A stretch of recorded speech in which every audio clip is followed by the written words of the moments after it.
ইসরায়েলে ইরানের নজিরবিহীন হামলা তেল আবিবের সঙ্গে যৌথভাবে প্রতিহতের দাবি করেছে ওয়াশিংটন। বরাবরের মতো ইসরায়েলের ঢাল হিসেবে দেখা গেল যুক্তরাষ্ট্রকেই। ইরানের এই হামলার পাল্টা জবাব দিতে তেহরানে সরাসরি হামলা চালানোর জন্য বাইডেন প্রশাসনকে আহ্বান জানিয়েছেন বেশ কয়েকজন রিপাবলিকান আইন প্রণেতা। রিপাবলিকান সিনেটর লিন্ডসে গ্রাহাম জানান, তেল আবিবে তেহরানের হামলার পাল্টা প্রতিক্রিয়ায় যুক্তরাষ্ট্রের উচিত ইসরায়েলের সঙ্গে যৌথভাবে ইরানের তেল শোধনাগারগুলোতে ব্যাপক হামলা চালানো। আরেক সিনেটর মাইক ললারের মতে ইরানের সীমান্ত এলাকায় হামলা চালানো দরকার। সিনেটর টম কটন বলেন, যুক্তরাষ্ট্রের উচিত ইসরায়েলের জন্য প্রার্থনা করা, একই সঙ্গে তেল আবিবের পাশে দাঁড়িয়ে অভিন্ন শত্রু ইরানকে মোকাবিলা করা। গাজায় শুরু থেকেই ইসরায়েলি বর্বরতায় তেল আবিবকে প্রত্যক্ষ সমর্থন জানিয়ে আসছে ওয়াশিংটন। এর আগেও ইরান ও হিজবুল্লাহর মতো বিভিন্ন সশস্ত্র গোষ্ঠীর হামলা থেকে ইসরায়েলকে রক্ষায় সব ধরনের সহযোগিতা করেছে যুক্তরাষ্ট্র।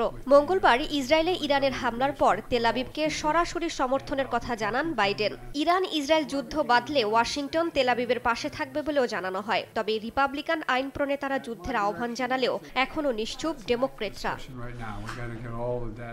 রাইসা জান্নাত, সময় সংবাদ।